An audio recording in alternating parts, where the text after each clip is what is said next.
ज्योतिष रतन केंद्र चैनल पर हमारे आप सभी प्रिय दर्शक गणों का बहुत बहुत हार्दिक स्वागत और अभिनंदन।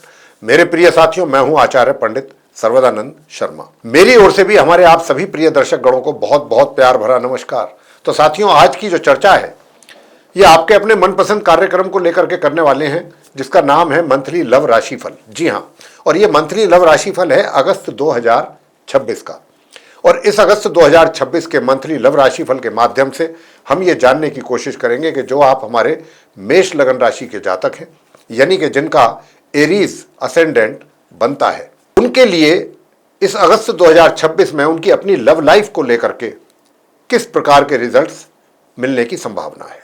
क्योंकि आप जो हमारे मेष लगन राशि के जातक हैं, जिनके विषय में हम चर्चा करेंगे इस कार्यक्रम में, आपकी लव लाइफ को लेकर के, चाहे फिर आप सिंगल हैं और आप डबल होना चाहते हैं, यानी कि अपनी लाइफ में किसी को एंट्री देना चाहते हैं, अपने किसी मनपसंद मित्र को, चाहे वो अपोजिट सेक्स का कोई भी मेल है या फीमेल है, या फिर आप लिव इन रिलेशंस में रह रहे हैं, या आपका लव अफेयर चल रहा है, उनके लिए उनके विषय में आप जानना चाहते हैं कि कुछ आपके अगर मन में दिल में कोई शंका बनी हुई है कि भाई हमारी ये रिलेशनशिप को कोई समस्या तो नहीं हो जाएगी। अगर कुछ ऐसी आपके आसपास सराउंडिंग कोई ऐसी सिचुएशन बनती हुई लगती है कि जिससे आपको थोड़ा डाउट लग रहा है कि कहीं हमारे इस रिलेशनशिप में कोई गड़बड़ ना हो जाए। बहुत लोग ऐसे डरते हैं कि भाई कुछ हालात देख करके कभी कोई ऐसी प्रॉब्लम क्रिएट कर रहा होता है। तो ऐसी बहुत सी चीज़ें हैं। तो ये चीज़ें, इन चीज़ों से हम आपको करेंगे सावधान, अगर ग्रहों की स्थिति देखते हैं कि आपके अनुकूल नहीं है। और अगस्त 2026 में जो ग्रहों की स्थिति होगी, उसी के आधार पर ही आपको आपकी लव लाइफ से रिलेटेड रिजल्ट्स मिलने की बहुत ज़बरदस्त संभावना बनती है। और वो क्या बनती है, ये चर्चा का विषय है। अब नंबर 3 ये कि भाई अगर आप विवाहित हैं तो आपका वैवाहिक जीवन कैसा रहेगा उन ग्रहों की स्थिति को देखते हुए। और नंबर 4 ये कि आप विवाहित तो हैं तो क्या एक्स्ट्रा मैरिटल अफेयर्स की भी यहाँ पर संभावना ज़्यादा बनती है। और अगर ऑलरेडी है आपका एक्स्ट्रा मैरिटल अफेयर, तो क्या इसमें आप आगे प्रोग्रेस करेंगे, इसको एंजॉय कर पाएंगे, या इसको लेकर के भी कुछ समस्याएं बनेंगी। और अंत में बात करेंगे नो कॉन्टैक्ट सिचुएशन को लेकर के कि आप जिस मित्र के साथ आपका संबंध था, अच्छे संबंध थे, बहुत अच्छे संबंध थे, तो क्या है कि भाई चल रही थी बात, सब कुछ ठीक चल रहा था लाइफ में, लेकिन अचानक कुछ ऐसा हो गया कि भाई आपके बीच में दूरियां बढ़ती गई, आप दूर होते चले गए, और एक ऐसा समय आया कि आप नो कॉन्टैक्ट सिचुएशन में आ गए। तो मतलब उनके साथ किसी प्रकार का संपर्क ही नहीं रहा। लेकिन बेशक संपर्क नहीं रहा, लेकिन बहुत से ऐसे भी जातक होते हैं कि जिनके माइंड में ये चीज़ें घूमती रहती हैं, चलती रहती हैं, और कभी ना कभी आपके दिमाग में भी कुछ ऐसी चीज़ें आ जाती हैं कि भाई ठीक है, जो हुआ सो हुआ। कुछ टाइम तक तो दिमाग में चीज़ें रहती हैं कि भाई ऐसा क्यों हुआ और वैसा क्यों हुआ, उसने ऐसा क्यों करा, उसने वैसा क्यों किया। लेकिन ये इफ़ और बटर के साथ जो है कुछ समय के बाद चीज़ें नॉर्मल हो जाती हैं, माइंड से वो चीज़ें निकलनी शुरू हो जाती हैं, और व्यक्ति सोचता है कि भाई चलो ठीक है, जैसा भी था मेरा वही बढ़िया था, मुझे और कुछ नहीं चाहिए, बस मेरा वही रीयूनियन हो जाए उनके साथ। तो अगर आपकी भी कुछ ऐसी इच्छा आप रखते हैं तो क्या ग्रहों की स्थिति आपके अनुकूल बनेगी, यही आज चर्चा का विषय है मेष लगन राशि के जातकों को लेकर के। तो मैं साथियों आपसे बताना चाहूँगा कि जो हमारे आप मेष लगन राशि के सिंगल जातक हैं, मैं देखिए बहुत लंबी चौड़ी स्टोरी मैं बात नहीं किया करता, मैं टू द पॉइंट बात करता हूँ।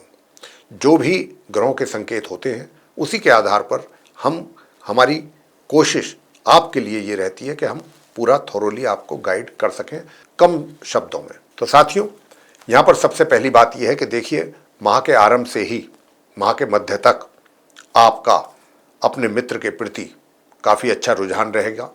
हर तरीके की सोच जो भी रहेगी आपकी काफ़ी पॉजिटिव रहेगी। और यहाँ पर एक चीज़ मैं और बता दूँ, बेशक जो आपका मित्र है, जो आपका मित्र होगा, उसका आपको लेकर के रुझान, आप में इंटरेस्ट कितना है कितना नहीं है, आपको इसका अंदाजा भी सही नहीं हो पाएगा।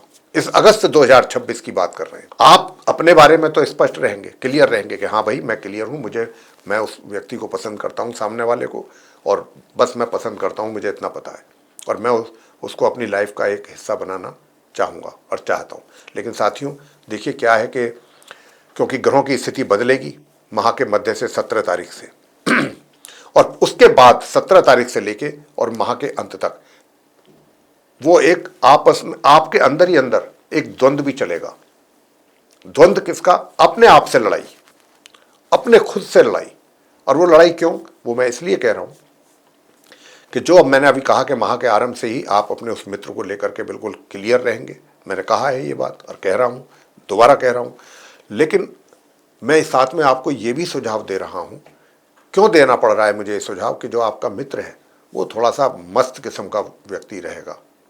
मतलब मस्त किस्म का मतलब ये कि भाई एन्जॉय, थोड़ा सा उनका जो एक तरीके से थिंकिंग है, उनकी जो सोच है वो इस किस्म की रहेगी कि भाई तो मस्ती वाली सोच। एक होते हैं वो लोग जो बड़ी गंभीर होते हैं कि अगर कोई सामने वाला व्यक्ति उनमें इंटरेस्ट शो कर रहा है तो वो इन चीज़ों को गंभीरता से लेते हैं। लेकिन ये जो मित्र है आपका थोड़ा सा हरफन मौला किस्म का मित्र रहेगा और ये बहुत ज़्यादा सोच विचार या ज़्यादा, तो इस मित्र को भी आपको समझने के लिए समय की आवश्यकता है। मैं ये कह रहा हूँ, इसको समझना है आपको, जल्दबाजी में फैसला लेने से पहले। लेकिन 17 तारीख से जो ग्रहों की स्थिति बदल रही है वो आपको इस बात को सोचने के लिए मजबूर करेगी कि भाई क्या मैं ये सही कर रहा हूँ, क्या मैंने ये मेरा जो डिसीजन है ये सही है, सही फैसला है मेरा, कि मैंने जिसको पसंद कर रहा हूँ वाकई ये मेरे मतलब का है, या मैं इसको डिज़र्व करता हूँ या ये मुझे डिज़र्व करता है, या हम दोनों एक दूसरे को डिज़र्व करते हैं। तो यहाँ पर ये बात जो है रहने वाली है। और ये जो द्वंद्व है ये कहीं ना कहीं, देखिए, एक होता है प्यार और एक होता है टाइम पास, समय पास। आपकी तरफ से तो मैंने नहीं बोला है कि ऐसा है कि समय पास वाली बात, लेकिन उधर की तरफ से जो हरफन मौला किस्म के लोग होते हैं, चाहे वो फीमेल हो या मेल हो, उनके लिए प्यार की कोई ज़्यादा अहमियत होती नहीं है उनकी लाइफ में।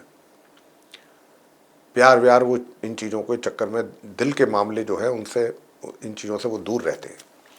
तो यहाँ पर थोड़ा सा आपको ये भी देखना और समझने पड़ेगा और इसकी ज़रूरत है भी। क्योंकि देखिए, एक तरफ से कोई बंदा अगर कोई गंभीर है, आप अगर गंभीर है तो सामने वाले को भी गंभीर होना पड़ेगा। क्या वो भी आपके प्रति उतना ही गंभीर है? अगर वो भी है तब तो फिर आपका सोचना उसको लेकर के बिल्कुल सही है। तो यहाँ पर कुछ चीज़ें आपको मैं थोड़ा सुझाव देना यही चाहता हूँ कि थोड़ा सा अपने आप इन चीज़ों को समय दें और जल्दबाजी में कोई फैसला ना लें। गलत फैसला भी हो सकता है, इसकी भी संभावना है। इसी प्रकार से अब मैं आपको अंत में भी कुछ उपाय भी जरूर दूंगा, क्योंकि ग्रहों की स्थिति थोड़ी सी यहाँ बड़ी पेचीदगी वाली स्थिति बनी हुई है।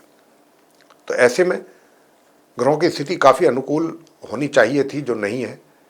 ऐसे कार्यों के लिए तो ग्रहों की स्थिति अनुकूल ही चाहिए, लेकिन वो नहीं दिख रही है। तो इसलिए थोड़ी समस्याएं भी है, मैं इस बात से भी इनकार नहीं करता। परेशानियां भी हैं, इतना स्मूथ भी नहीं है चीज़ें इस महीने अगस्त के जो ग्रहों की स्थिति है। बात करेंगे लिव इन रिलेशंस की, या फिर जो जिनका लव अफेयर चल रहा है। तो जिनका लव अफेयर चल रहा है, या जो, देखिए भाई, अपने इस, अगर आपका लव अफेयर चल रहा है या आप लिव इन रिलेशंस में हैं, तो आपको इस बात की बहुत अत्यधिक आवश्यकता है। मैं दोनों के लिए कह रहा हूं, आपके और आपके उस मित्र के लिए भी, कि एक दूसरे के साथ सामंजस्य अच्छा बना रहे, तालमेल अच्छा बना रहे, एक अच्छी अंडरस्टैंडिंग बनी रहे, इंटीमेसी अच्छी बनी रहे, जिसकी संभावना बहुत कम है इस बार, इस महीने। यहाँ पर छोटी छोटी गलतफहमियां कुछ ज़्यादा हो सकती हैं। कोई आपको आकर के आपकी बुद्धि को भ्रमित करने की कोशिश भी कर सकता है।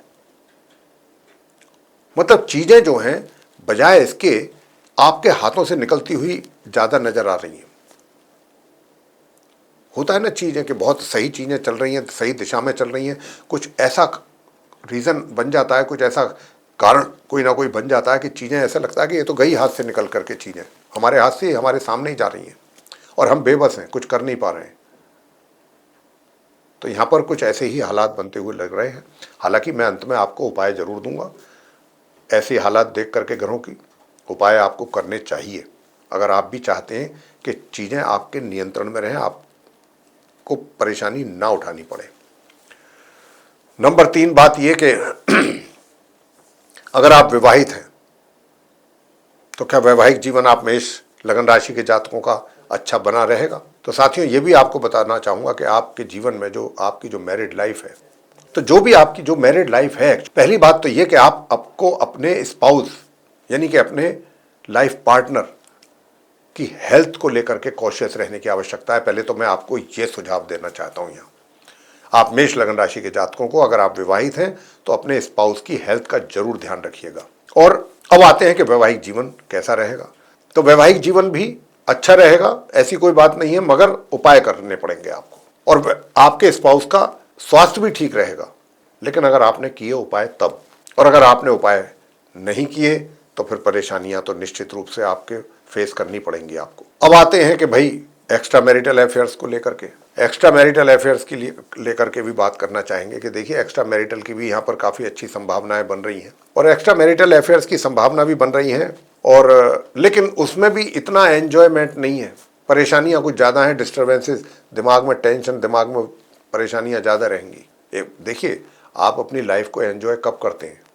जब आप मेंटली पीस, मतलब मेंटल पीस होती है आपके पास, दिमागी तौर पे शांति बनी रहती है, तभी तो आप एंजॉय करते हैं। जब दिमाग में ही टेंशन होगा, परेशानी होगा, तो आदमी कहाँ कुछ भी एंजॉय नहीं कर सकता। यहाँ पर कुछ ऐसे ही सिचुएशन आपके केस में भी बनती हुई हम देख रहे हैं कि भाई रिलेशनशिप है, चल रही है, एक्स्ट्रा मैरिटल अफेयर वाली स्थिति है, इससे इनकार नहीं हम कर रहे, लेकिन अब उसको पूरा तरह से एंजॉय नहीं कर पा रहे हैं। कुछ और भी समस्याएं लाइफ के साथ जुड़ी हुई हैं, तो कैसे उसको एंजॉय कर लें, कैसे अपने उस मित्र को समय दें, या कैसे उससे मिलें, या क्या उससे बात करें। तो थोड़ा सा ग्रहों की स्थिति जो है थोड़ी पेचीदगी के कारण, मतलब आपका जो मेष लगन राशि के जातकों का जो ये लव लाइफ से जुड़ी जितने भी मैटर्स हैं उसमें थोड़ी समस्याएं दिख रही हैं। अंत में आते हैं कि भाई no contact situation, no contact situation में अगर आप हैं और उससे बाहर निकलना चाहते हैं, तो मैं आपसे एक लाइन में एक चीज कहूंगा कि जल्दबाजी बिल्कुल ना करें। जल्दबाजी में चीजें बिगड़ने के चांसेस ज़्यादा हैं। अगर आप उनके साथ संपर्क करना चाहते हैं, देखिए संपर्क तो हो जाएगा, मैं ये नहीं कह रहा हूँ, संपर्क आसानी से ही हो जाएगा, लेकिन अब जितना आप अपने उस मित्र को लेकर के गंभीरता दिखा रहे हैं या गंभीर होंगे, क्या वाकई वो भी इतना ही गंभीर है? या इसकी भी संभावना है कि अगर इतने दिन का आपके बीच में डिस्टेंस रहा है कि नो कांटेक्ट वाली सिचुएशन रही है, तो ये इस बात की भी यहाँ पर संभावना देख पा रहे हैं हम ग्रहों की स्थिति के आधार पर कि वो व्यक्ति आपके बारे में ज़्यादा विचार ना करते हुए कहीं इधर उधर और उसका संबंध बन जाए, उसमें उसका इंटरेस्ट बढ़ जाए उनमें, और ये चीज़ें देख करके आपको परेशानी होगी। तो अभी कुछ ऐसी सिचुएशन नहीं है कि आप अभी कुछ एक्शन लें या उनको मिलने का, संपर्क करने का कोशिश करें। अभी आप ऐसा कुछ ना करें, अभी चीज़ों को सिर्फ नोटिस करें, ऑब्जर्व करें। जैसे ही ग्रहों की स्थिति में थोड़ा सुधार आएगा, वैसे ही हम आपको बोलने वाले हैं कि हाँ, अब आप चीज़ें करें, आगे चलें, एक्शन लें, अब आपको उसका अच्छा रिजल्ट सामने आएगा। देखिए, ग्रहों की स्थिति बदलती रहती है, ऐसा नहीं है। ग्रहों की तो आज खराब स्थिति है तो कल अच्छी भी होगी। तो इसीलिए हम आपसे इतनी बात कह रहे हैं कि आप थोड़ा भी पेशेंस रखें। अभी ग्रहों की स्थिति, आप मेष लगन राशि के जातकों के लिए आपकी लव लाइफ से जुड़ा कोई भी मैटर क्यों ना हो, सपोर्ट नहीं कर रहे हैं ग्रह। अब यहाँ पर अगर फिर भी आपको थोड़ा सा चाहिए कि हाँ भाई कुछ तो हो कि जिसको हम सोच सकें, कह सकें, मान सकें, आखिर इंसान है, तो मैं उसके लिए उपाय आपको दे रहा हूँ ताकि आपको थोड़ा बहुत, बिल्कुल एकदम ऐसा ना लगे कि ये सब क्या उलट पुलट हो रहा है लाइफ में। तो एक तो आप सूर्य देवता को जल अवश्य दें नित्य प्रतिदिन। उससे आपकी सोचने समझने की जो क्षमता है और सोचने समझने की जो पावर है वो मेंटेन रहेगी। अच्छा सोच सकेंगे, सही तरीके से सोच सकेंगे। कई बार तो बंदा कंफ्यूज हो जाता है कि मैं करूं क्या, क्या एक्शन लूं, इधर जाऊं, उधर जाऊं, सीधा जाऊं, किधर जाऊं, किस डायरेक्शन में चलूं, भ्रमित हो जाता है, कंफ्यूज हो जाता है। तो यहाँ पर आपको इसीलिए कह रहे हैं कि सूर्य देवता को तांबे के पात्र से प्रातःकाल स्नान करने के उपरांत जल अर्पित करना है, और गणपति जी की पूजा नियमित रूप से करें, नियमित रूप से। अगर आप चाहते हैं कि आपके मित्र का भी आपको अच्छा सहयोग मिल जाए, जैसा कि आप उससे आशा करते हैं, तो उसके लिए आपको मैं छोटे छोटे उपाय दे रहा हूँ दो। एक तो आप प्रत्येक शनिवार भगवान शंकर जी के शिवलिंग पर जल चढ़ा करके काले तिल एक चुटकी ऊपर से चढ़ा दीजिए। और दूसरा उपाय जो मैं अब बताने जा रहा हूँ कि आप अपने घर की छत पर या जहाँ पर भी पक्षी होते हैं वहाँ पर बाजरा जरूर खिला दिया करें। और स्नान करने वाले जल में 2 से 4 ड्रॉप ईत्र की स्नान करने के समय पर डाल करके स्नान कर लिया करें। छोटे छोटे से 2-4 उपाय हैं, इनको करिएगा तो काफ़ी चीज़ें आपको लगेगा कि हाँ कुछ ठीक है। मतलब जितनी ग्रहों की स्थिति गड़बड़ है उनके लिए अगर आप उपाय ये करते हैं तो काफ़ी कुछ चीज़ें आपको, एक सिचुएशन बिगड़ते हुए भी मैं भी आपको कुछ आशा की किरण नजर आएगी। ये था हमारे आप मेष लगन राशि के जो जातक हैं जिनका एरीज असेंडेंट है, उनका मासिक लव राशिफल अगस्त 2026 का। यदि ये चर्चा आपको पसंद आई है, ये वीडियो आपको अच्छा लगा है तो आप इसको लाइक कर लें, साथ ही बेल आइकन भी दबा दें। और अगर अभी तक आपने हमारा चैनल सब्सक्राइब नहीं किया है तो चैनल को भी सब्सक्राइब कर दें, ताकि आगे से भी आपको वीडियोस मिलते रहें और आपको इस जानकारी का लाभ प्राप्त होता रहे भविष्य में भी। और यदि आप अपने जीवन में कर रहे हैं किसी परेशानी का सामना और चाहते हैं अनुभवी ज्योतिषाचार्य से परामर्श लेना, तो आप नीचे दिए गए नंबर्स पर संपर्क करके अपनी या अपने परिजनों की कुंडली दिखा करके अपनी समस्याओं का समाधान प्राप्त कर सकते हैं आसानी से। इसी के साथ अब हम इस कार्यक्रम को यहाँ समाप्त करेंगे और अपने आप सभी प्रिय दर्शक गणों से लेंगे इजाजत। आप सभी का सहृदय बहुत बहुत धन्यवाद। जय माता दी।